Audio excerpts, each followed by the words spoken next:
प्रभु विघ्न गणपति बाबा को सदा को आविर्भाव कले मां सरस्वती को मध्य चरण चित्र आश्रय लेले एथर आमे पुराण को गति करबा पूर्वरु ए सतराचर रे जते पुराण व्याख्या करे जाई अछंती वेद वेदांत सांख्य उपनिषद तर्क छंद छंद मीमांसा पुराण उपपुराण ए समस्त कथा कहिजंती देव देव त्रयंबक पंचानन आज्ञा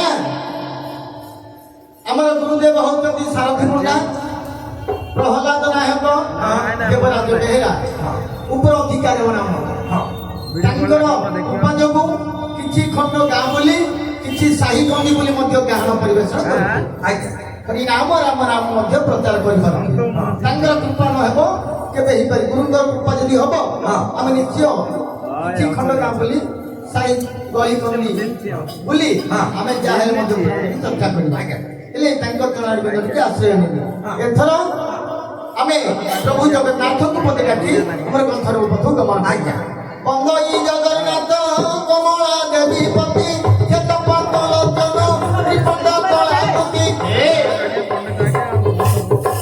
गरुड़ स्तंभ पछे निरति चाहु चाहु गोपाले ब्रह्मज्योति निशिला जाऊ जाऊ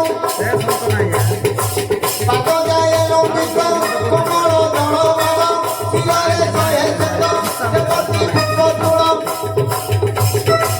शरण मेरु काले प्रणव भुज राशि रतिमान धरुकी पड़ुची सुधा खसी विस्तार दंड स्थल सुंदर कटी किन्न कठेरी विषवास मोहि जन मन भाई भक्ति धरिण केदिन करुणिया झट झट श्रीमुख विषही चोका जला नयनी देखी अति मनरु जाहु नाही पुण्य केहु जमे देखिबी रवा मुई हरि भी प्रदक्षिण हरि भी पाप राशि साई भी चिनि मायो मगलो हाथे बसी तुम नाम नाउ चिनि चिनि जगन्नाथ तुम नाम नाउ चिनि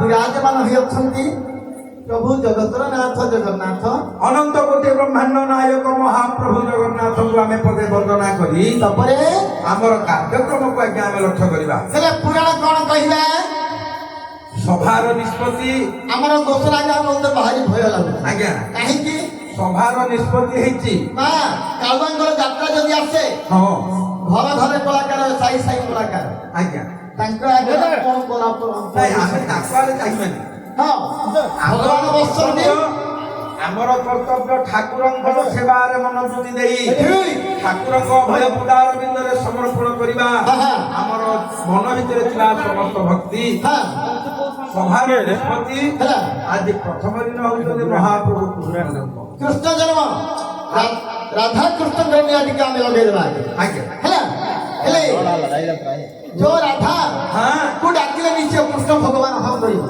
मां को डाकिले बापा हसिबे राधे लपले बापा हसिबे नाक नोडाकिले बापा हसिबेनी हिंदी कोन यदि बापा को डाकिले मां के सुनिबेनी सुनिबेनी यदि मां को प्रथमे डाकिबा बापा निश्चय बापा आया मु काई ए कथाटा करू मु ए कथा करली के बेले ओहो काई मु सबले मो बापा करी ना काई ना बापा अनुसारे पुओ पुओर परिचय बापा को नहीं की मात्र तो 10 मास 10 दिन जमा धरिची सेई मां करोण के सुझी पारंती नाही थरे मां बोली डाकी देला मात्र के बैकुंठपुर मध्य कंपमान हेबो मां को आनिला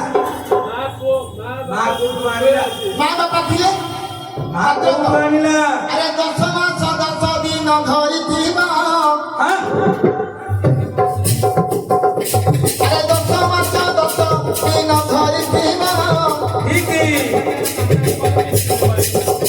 जे कट पचाइले मां मुझे कहिबो ठीक महासिना अरे बाबा सिना देखो बिजो दान नहीं दी ठीक ଆରେ ବାପା ସିନା ଯଦି ଜଦାନ ଦେଇଅଛି ଆରେ 10 ମାସ ପର୍ଯ୍ୟନ୍ତ ମାତା ଧରିଛନ୍ତି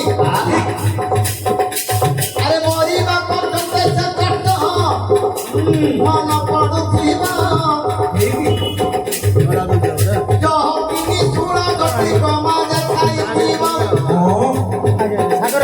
ଆଉ ମାହା ମଲା ପର୍ଯ୍ୟନ୍ତ ମନରେ ରଖିନ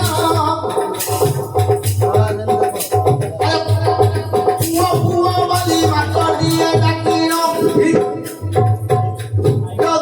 ତାଙ୍କ ଘରରେ ବାଜନି ଅଛନ୍ତି ଗଲେ ଖବାଇ ପୁଖରୀ ମର୍ଦ୍ଦକୁ ଆସନ୍ତି ଗଲେ ଖବାଇ ପୁଖରୀ ଛାଡ଼ି ଦେଲେ ମର୍ଦ୍ଦ ଭୁବନରେ ନାଚିଲ ମାତ୍ର କମିଲେ ଆଜି କୃପାନ୍ତ ଚରିତ ପଦେ କହିଲେ ତାପରେ ଦେଖ ଆଗୁଆଣି ମିଳନ କରିବା ଦିନେ ଆଜ୍ଞା ମହାମୁନି ସୁକଦେବଙ୍କର ପାଦ ତଳେ ପଡି ପୁଛା କଲେ ପରୀକ୍ଷିତ ରାଜା କହିଲେ ମହାମୁନି ମତେ ଏ ତକ୍ଷକ ଦଂଶନରୁ ଉଦ୍ଧାର କରିବା ପାଇଁ ମତେ କୃଷ୍ଣ ଜନ୍ମ କଥା କୁହନ୍ତୁ ଠିକ ସେତେବେଳେ ସୁକମୁନି କହିଲେ ହେ ହେ ହେ ରାଜାଧିରାଜ ଚକ୍ରବର୍ତ୍ତୀ ମୁଁ କୃଷ୍ଣଙ୍କ କଥା କହିବା ମୋ ପକ୍ଷରେ ସମର୍ଥ ନୁହେଁ କାରଣ ଦିନକର କଥା ମୁଁ ଯାଇଥିଲି କୈଳାସ ନଗରକୁ ମହାପ୍ରଭୁ ତ୍ରୟମ୍ବକ ପଞ୍ଚାନନଙ୍କ ପାଦ ତଳେ ବସି ଭଗବତୀ ପରମ୍ବା କାର୍ପିଲ୍ୟବାସିନୀ ପୂଜା କଲେ ପ୍ରଭୁ ମତେ କୃଷ୍ଣ ଚରିତ କଥା କୁହନ୍ତୁ ନିଶ୍ଚୟ ଶିବଙ୍କ ମୁଖରୁ ପାର୍ବତୀ ଯାହା ଶୁଣିଥିଲେ ମୁଁ ସେଇ କଥା ଆଜି ତୁମ ଆଗରେ ବ୍ୟକ୍ତ କରୁଛି ତୁମେ ଶୁଣ ଓହୋ ଋଷିମୁନି ମାନେ ବସିଛନ୍ତି ସମସ୍ତେ ତାଙ୍କ ପାଖରେ ନାରଦ ପହଞ୍ଚିଗଲେ ଆଉ ସୁଖଦେବ ମଧ୍ୟ ପହଞ୍ଚି ସବୁ ଗୋଟିଏ ଗୋଟିଏ ପଦେ ମଧ୍ୟ ବଖାଣ କରି କହୁଥିଲେ ହେଲେ ବାପାଙ୍କ ମହାଦେବଙ୍କ ପାଖରୁ କିଏ ଶୁଣିଛନ୍ତି ନାରଦ ମହର୍ଷି ପ୍ରଥମେ ଶୁଣିଛନ୍ତି ବ୍ରହ୍ମାଙ୍କ ପାଖରେ ବ୍ରହ୍ମାଙ୍କ ପାଖରୁ ଆସି ମହାଦେବଙ୍କ ପାଖରେ ପହଞ୍ଚିଲେ ମହାଦେବ ମା ପାର୍ବତୀ ବସି ପଚାରନ୍ତି କୃଷ୍ଣ ଜନ୍ମ କଥା କହିଲେ ଦେବ ଶୁଣିଲେ ଜନନ୍ତୁ ପଣ୍ଡିତ ଜନ ହେ ଏଇ ମନ କର୍ଣ୍ଣ କୃଷ୍ଣ ଜନ୍ମ ବିଷୟ ଗତି ଦିବା ବୁଝାଇନା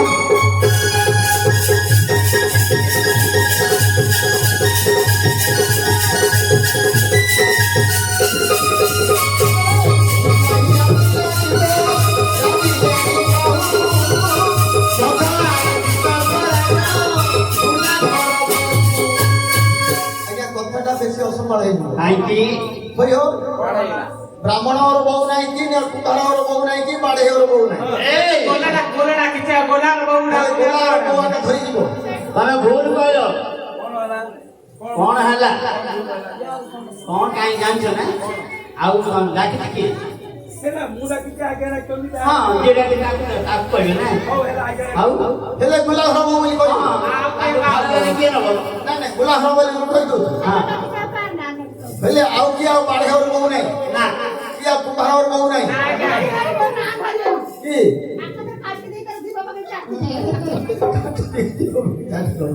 हेले दिने मथुरा कटके धूमिला राक्षसंगर पुत्र कंस किमिति कंस जन्म होइछि दिने इंदुमती पाकश्रास्त हेबा जोगु स्नान करबा को जाइथिले जेतेबेले जाइछन इंदुमती धूमिला राक्षस नदी कूले देखि ताउले वृद्धि करिबारु तार औरथुरु जो गटिए पुଅ जन्म होइछि तार नाम हैला कोन कंसासुर धूमिला राक्षसंगर पुଅ कंस राक्षस प्रकृति करନ୍ତି मात्र मा होउछन्ति इंदुमती এই ବିଷୟ କିଛି ଜାଣିନାହାନ୍ତି। ଯେତେବେଳେ ମଥୁରା କଟକରେ ଜନ୍ମ ହୋଇଛନ୍ତି ପୁଅ ତାର ବେଳେ କଣ କହନ୍ତି ଉଗ୍ରସେନଙ୍କର ପୁଅ ଆକା କହନ୍ତି। ତାର ପୁଅ କହନ୍ତି ଉଗ୍ରସେନଙ୍କର ପୁଅ ଦୋନର ଭାଇ ଉଗ୍ରସେନଙ୍କର ପୁଅ କହନ୍ତି। ସେଇ ରାଜୁତି କରନ୍ତି କୋଠେ ମଥୁରା ଗମନ କରି ଠିକ ଏମିତି ରାଜୁତି କରନ୍ତି ଯେ ସ୍ୱର୍ଗ ମର୍ତ୍ତ୍ୟ ପାତାଳ ତ୍ରିପୁର ମଧ୍ୟ କମ୍ପମାନ କରି ଭଉଣୀ ତିନି ଗୋଟି ତାର ଅଛନ୍ତି। କିଏ କିଏ? ଦେବକୀ ଦେବକୀ, ଦୈବକୀ ଦୈବକୀ ଆଉ କୁନ୍ତି। କୁନ୍ତି। ଏଇ ତିନି ଭଉଣୀର ଗୋଟିଏ ଭାଇ। ତିନି ଭଉଣୀର ଗୋଟିଏ ଭାଇ। ଧନ୍ୟ ହେଲେ ହଁ ଦେଖୁ ଦେଖୁ ଏଇପରି କିଛି ଦିନ ବିତିଗଲା। ହଁ ଦିନେ କଂସ ହଁ ଚିନ୍ତା କରିଲା ଯେ ସ୍ୱର୍ଗ ମର୍ତ୍ତ୍ୟ ପାତାଳ ମୋ ପରି କ୍ଷତ୍ରୀ ଜଣେ ଆଉ ସଂସାରରେ ମଧ୍ୟ କେହି ନା। ଏ ତିନି ଭୁବନରେ ମୋଠୁ ବଳବାନ ଲୋକ ଆଉ କେହି ନାହିଁ। ତେଣୁ ମୁଁ କୌଣସି ପ୍ରକାରେ ବ୍ରହ୍ମାଙ୍କୁ ତପସ୍ୟା କରି ଆଉ କିଛି ବର ଆଣିଲେ ଏ ଶଶାଗରା ଧରାରେ ମୁଁ ଏକମାତ୍ର ଚକ୍ରବର୍ତ୍ତୀ ହେବି। କଂସ ଭାବୁ ଅଛନ୍ତି। ହଁ ଭାବିବା ଆଗରୁ ଯୋଉ କୁନ୍ତି ଗୋଟିକ ଜନ୍ମ ହୋଇଥିଲେ ଉଗ୍ରସେନ ରାଜାଙ୍କର ମୈତ୍ର ହଉଛନ୍ତି କୁନ୍ତ ଭୋଜ ରାଜା। ଠିକ ଦିନେ କହିଲେ ହେ ମୈତ୍ର ମୋର କୋଳରେ କୌଣସି ସନ୍ତାନ ନାହିଁ। ନାହିଁ ମିତ୍ର ହିସାବରେ ମୁଁ ତୁମକୁ ଆଜି ମାଗୁଛି ଗୋଟିଏ ମୋର କଥା ରଖନ୍ତୁ। ନା କଣ? ନା ମତେ ଗୋଟିଏ ଝିଅ ତୁମର ଦିଅନ୍ତୁ। ହେଲା ବଡ ଝିଅ ଟିକି ନେଲା ପରେ କୁନ୍ତ ଭୋଜ ରାଜା ତାଙ୍କର ନାଁ ଅନୁସାରେ ତାର ନାଁ ହେଲା କୁନ୍ତି। କୁନ୍ତି ତାପରେ ଆଉ ରହିଲା ଦେବତୀ ପଳେଇଲା ପରେ ଆଉ ଦ୍ୱିତୀୟ ଝିଅ ହଉଛନ୍ତି ଦୈବକୀ। ଦୈବକୀ ଦୈବକୀ ଝିଅକୁ ଦମଘୋଷ ରାଜା ଦନ୍ତବକ୍ରକୁ ବିବାହ କରାଇ ଦେଇଛନ୍ତି। ଦମଘୋଷ ରାଜାଙ୍କୁ ସେ ରାଜ୍ୟର ରାଜା ହଉଛନ୍ତି ଦମଘୋଷ। ଠିକ ବିବାହ ପରେ ତାଙ୍କଠୁ ଯୋଡ଼ିଏ ପିଲା ଜନ୍ମ ହେବେ ଭବିଷ୍ୟତରେ ଶାଲ୍ୟ ଶିଶୁ ବାଳ ସେ କଥା ଆଗକୁ ଆମେ ଚିନ୍ତା କରି କହିବା। ଆଉ ରହିଲେ ଦେବକୀ। ଦେବକୀ ଦେବକୀର ବିବାହ କରିବା ପାଇଁ ଚିନ୍ତା କରୁଛନ୍ତି ଉଗ୍ରସେନ ରାଜା। ଠିକ ସେତିକି ସମୟରେ ଘଟଣା କଣ ହେଇଛି ନା ନଜରରେ ଆସିଛି ବସୁ ରାଜ୍ୟର ରାଜା ହଉଛନ୍ତି ଯୋଉ ବସୁଦେବ। ସେ ବସୁଦେବଙ୍କୁ ବିବାହ କରିବା ପାଇଁ ଚିନ୍ତା କରି ସାତ ବଂଶ ଯାଦବ ମଧ୍ୟରୁ ସାତ ବଂଶ ଯାଦବରୁ ଗୋଟିଏ ବଂଶର ଅଧିପତି ହଉଛନ୍ତି ବସୁଦେବ। ବସୁଦେବ ଦିନ ସାହାଯ୍ୟ କରିଥିଲେ କାକୁ ଉଗ୍ରସେନ ରାଜାଙ୍କୁ। ହଁ ଉଗ୍ରସେନ ରାଜାଙ୍କର ମନରେ ଅଛି ଆରେ ବସୁଦେବ କୁମାର ଝିଅଟା ଦେବି।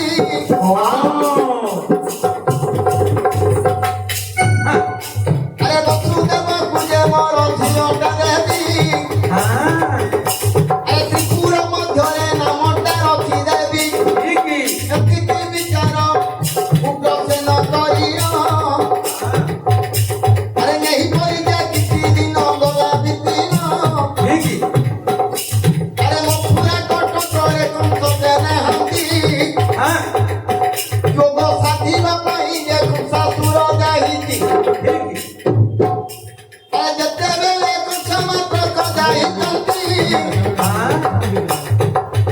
ମଥୁରା କଟକରେ ଉଗ୍ରସେନ ଭାବୁଛନ୍ତି ମୋର ଝିଅ ଦେବକୀର ହୀନ। ବସୁଦେବଙ୍କୁ ଝିଅକୁ ବିବାହ ଯଦି କରିନ। ବସୁଦେବଙ୍କୁ ନିମନ୍ତ୍ରଣ କରି ଆଣି ସେଇ ଦେବକୀକି ବିବାହ କରିବା ପାଇଁ ରାଜା ଚିନ୍ତା କରୁଛନ୍ତି। ଉଗ୍ରସେନ ରାଜା ମଥୁରା କଟକେ ହଲହୁଳି ମଧ୍ୟ ପଡିଛି। ଆଜି ଦେବକୀଙ୍କୁ ବସୁଦେବଙ୍କୁ ବିବାହ କରିବ ଉଗ୍ରସେନ ରାଜା।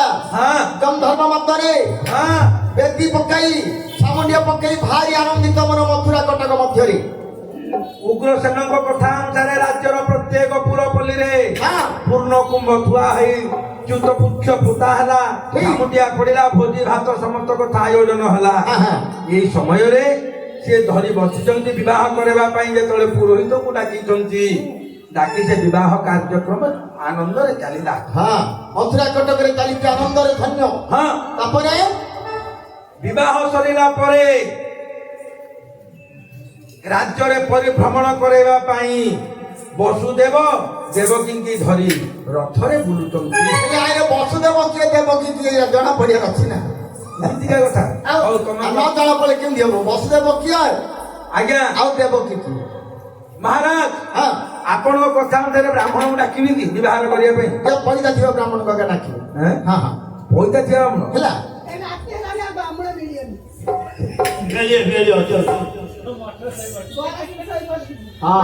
ବର୍ଷ ନାଇଁ ବର୍ଷ ବନ୍ଦ ହେଇଗଲା।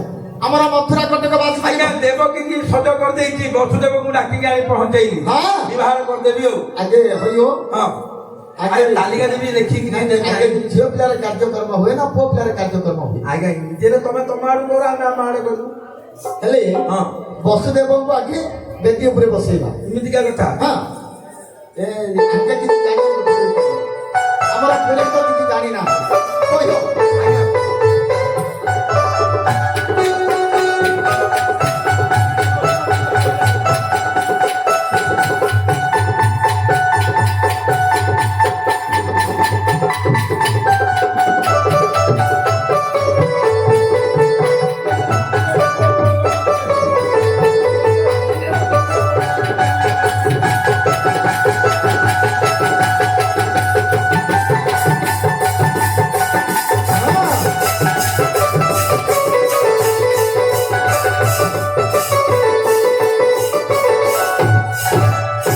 ପୁରୋହିତ ଆଜ୍ଞା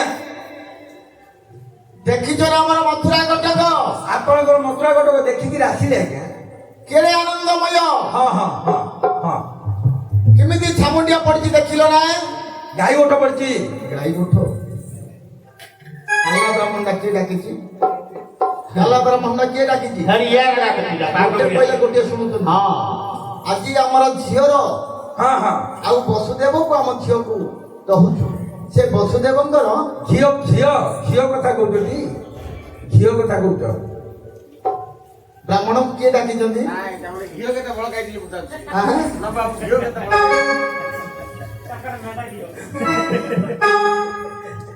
ଓହୋ ହେଲେ ଆପଣ ଶୁଭୁଛି ନା ନାହିଁ ମୂର୍ତ୍ତି ମୂର୍ତ୍ତି କଥା କହୁଛ ଏ ବ୍ରାହ୍ମଣ କିଏ ଡାକିଛି ଖାଲି ଇଆଡେ ଡାକୁଛି ନାଇଁ ନାଇଁ ଭଲ ବ୍ରାହ୍ମଣ ମିଶ୍ରା ଡାକିଲେ ଆମର ଝିଅର ଜୟୀଙ୍କର ଭଲ କାର୍ଯ୍ୟକ୍ରମ ବେଦ ମନ୍ତ୍ର ପାଠ କରିବେ ହଁ। ଗୋଟିଏ କହିଲେ କଣ ଗୋଟିଏ ଆଣ ପାଣି ଢାଳା ଆଣ ହଉଛି ଆଗେ ଝିଅକୁ ଆଣ ହଉଛି ଆଗେ ସିନା ପୁଅ ପିଲାର ମନ୍ତ୍ର ପାଠ କରନ୍ତି ହଁ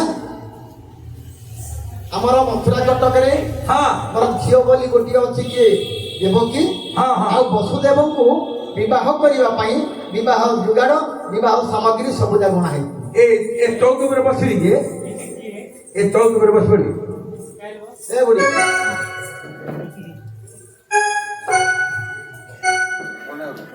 କଣ ଆମର ପୁରୋହିତ ହଁ ବିବାହ କରିବା ପାଇଁ ଡାକିଲେ କଣ ଚୌକିରେ ବସିବି କଣ କୁଶାସନରେ ବସିବି କଣ ପାଣି ଢାଳ ଟିକେ ଆଣ ବୋଲୁଛନ୍ତି କଣ ଏଗୁଡାକ এটা କଣ ଭଲ ବ୍ରାହ୍ମଣୀ ଡାକନ ଆଉ ବସୁଦେବଙ୍କର ବିବାହର ହେବ ହଁ। ତାର ତାଲିକା କଣ କଣ ଦିଅନ୍ତୁ ତାର ତାଲିକା ଅନୁସାରେ ଆମେ ସାମଗ୍ରୀ ଧରି ଆସିବୁ ତମେ ବିବାହ କରିବ କିଛି ଜିନିଷ ଯୋଗେଇନ ନାଇଁ ହେଲେ ମଧ୍ୟ ଯାହେଲେ ମଧ୍ୟ ପୁରୋହିତଙ୍କୁ ପଚାରିକି ଯାଇକି ନାମ କରନ୍ତି ଲେଖ ଏ ଲେଖ ହଁ। ଲେଖ ଲେଖ ଲେଖ ଲେଖ ଧର ହେଇଟି ଏଇଠି କଲମ ଏଇଟା ଧର ଧର ଲେଖ ହଁ କଲମ ଲେଖ ଲେଖ ହଁ ନଡ଼ା ବିରାଟେ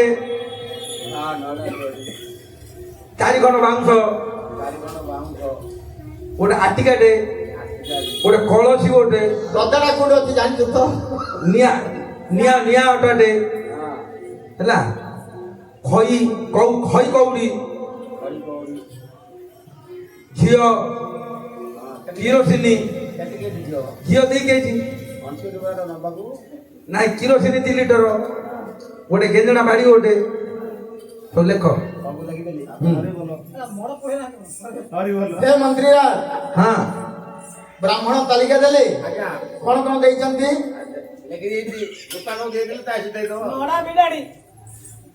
ହଁ ନଡ଼ା ବିଡ଼ା ନଡ଼ା ବିଡ଼ାଟେ ନଡ଼ା ପିଢା କଣ ହବ ନଡ଼ା ବିଡ଼ା ଦୌଡ଼ି ବଳା ଆଁ?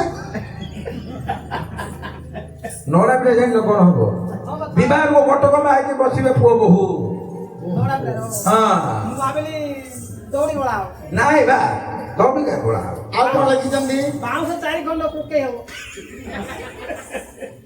କହିବ ହଁ। ଏ ବ୍ରାହ୍ମଣକୁ କାହିଁକି ଡାକି ଆଣ ତୁମେ ପ୍ରଥମରେ ମୋର କଣ କହୁଛୁ? ମୋର ବିବାହର 4 ଖଣ୍ଡ ବାଉଁଶ ଚାରି କମ ଖୁଣ୍ଟି ପୋତା ହବ ରେ ବାପା ବିବାହର ଖୁଣ୍ଟି ପୋତା ହବ ମୁଁ ବୋଲି କୁକେଇ ଏଇ, ନଡ଼ା ଦୌଡ଼ି ବିଡ଼ା ହବ ତାପରେ ଆଉ କଣ ଅଛି ଖଇ ଖଇ କୋଉଠି ବିଞ୍ଚି ବିଞ୍ଚି ନିଆ ହବ ଏରା ଖରାପ ମୁଣ୍ଡ ତୋର ଖରାପ ହବ ପାଖରେ ବାପା ଆଉ ଖଇ କୋଉଠି ବିଞ୍ଚି ବିଞ୍ଚି ନଉନା ନାଇଁ ଆଜ୍ଞା ବିବାହକୁ କଉଡ଼ି ଖେଳ ହବନି କଉଡ଼ି ଖେଳ ହବ ଲିଆ କଣ କରାହବ লিয়া হোম হবে বাপা লজ্জা হোম ଘୁମରେ ପଡିବ ଆଉ କିରୋସିନ କଣ ହବ ନିଆଁ ଲଗେଇବା ପାଇଁ କିରୋସିନ ତ ଜଣା ନାହିଁ ଆଉ କିରୋସିନ କଣ ଆରେ ରାତିରେ ବିବାହ ତ କରେଣ୍ଟ ପଳେଇଲେ ଅନ୍ଧାର ହେଇଗଲେ ପେଟ୍ରୋଲ ସେଟାକି ଲଣ୍ଠନଟା ଲଗେଇବିନି ଆମର ମଥୁରା କଟକରେ ଦିହୁଡ଼ି ଅଛି ହଁ। ଲାଇନ ପଳେଇବ ଦିହୁଡ଼ିରେ ଆମର ହେଇଯିବ ଦିଉଡ଼ି କଥା ମୋର ଜଣା ନାହିଁ ଆଜ୍ଞା ନାହିଁ। ନାଇଁ ମୋ ପାଖରେ ଥିବ ବୋଲି କହିଲେ ମୁଁ ବୁଝୁ କିନା ଲଗେଇଦେବି ନା ମୁଁ କଣ ଭାବିଲି ହଁ ମରାଣି ଦୌଡ଼ି ବଳା ହବ ହଁ ହେଇ, ଚାଲ। ହେଲେ ତୋ ଏଇ ବୋଉ ସମୟରେ ବସୁଦେବର ହଁ ଯଶୋଦାଙ୍କର ହଁ। ବିବାହର ହେବ ବସୁଦେବକୁ ଦେବକୀ କି ବସେଇକି ବ୍ରାହ୍ମଣ କର୍ମ ବାସ କଲେ ହଁ ବସ ହଁ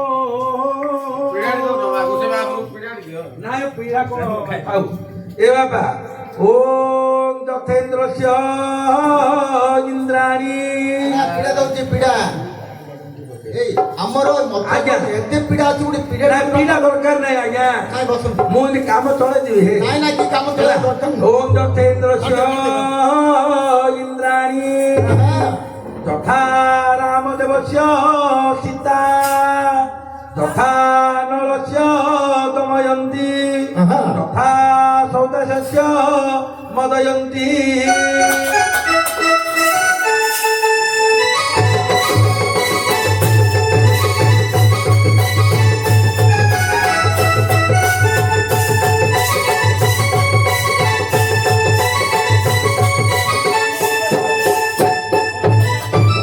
ଆମର ହଁ ବସୁଦେବଙ୍କର ହଁ ଦେବକୀଙ୍କର ବିବାହ ଚାଲିଛି ହଁ ଚା ଆସି ପହଞ୍ଚିଗଲା ଆଜ୍ଞା। ଆଜ୍ଞା ବ୍ରାହ୍ମଣ ଲୋକ କୁଣ୍ଡ ଶୁଖିଯିବ ପଡ଼ିବ ଆଜ୍ଞା କଣ ବୋଇଲେ ଗୋମାଳିଆ କଥା ଟିକେ ଅଛି ବୋଲିକିରି କରିଦେବି କଣ ଗୋଳମାଳିଆ କଣ ବୋଇଲେ ୟା ଡାହାଣ ହାତରେ କୁଣ୍ଡିଆ ହେଇଯାଇଛି କହିଲା ଗୋସାଇଁବାବୁ ଏ ହାତ ଛାଡ଼ିଦିଅ ସେ ହାତରେ ପକେଇଦିଅ ନାଇଁ ନାଇଁ ମୋର ଓକେ ଆମର ବସୁଦେବଙ୍କର ହଁ ସେ ସେଇଥିପାଇଁ ଆଜ୍ଞା ମୁଁ ବାଁ ହାତକୁ ପକେଇଦେବି ଆଉ ଓହୋ ଏ ଝିଅକୁ କୂଳ ଧରିବାର ଅଛି ଆଜ୍ଞା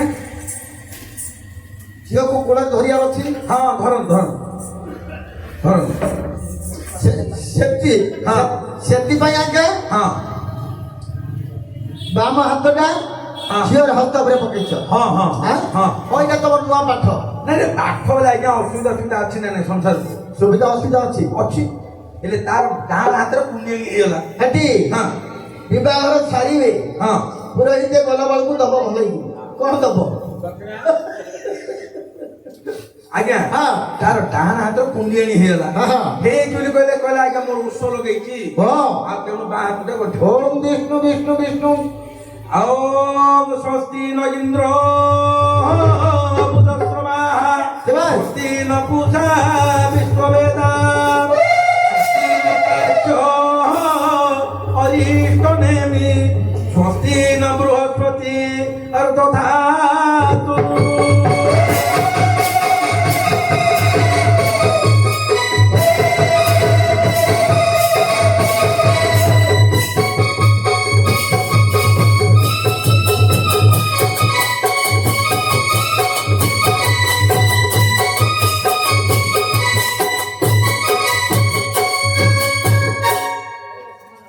ଆଜ୍ଞା ଏହି ପ୍ରକାର ଭାବରେ ବସୁଦେବ ଦେବକୀଙ୍କର ବିବାହ ସରିଲା ପରେ ବସୁଦେବ ଦେବକୀଙ୍କୁ ଧରି ରଥରେ ପରିଭ୍ରମଣ କରୁଛନ୍ତି ନଗର ମଥୁରା କଟକ ପରିଭ୍ରମଣ ଚାଲିଛି ହେଲେ କେମିତି ନା ପୁରବାସୀ ପୁରେ ପୁରେ ପୂର୍ଣ୍ଣ କୁମସ୍ତାପି ରମ୍ଭା ମୁଖ୍ୟ ଦ୍ୱାରେ ମଧ୍ୟ ଦେଇଛନ୍ତି ରୋପି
ମଥୁରା କଟକର ଯୁବରାଜ କଂସାସୁର ବୀର ମତ ଗର୍ବ ହେଇକି ଫେରୁଛନ୍ତି।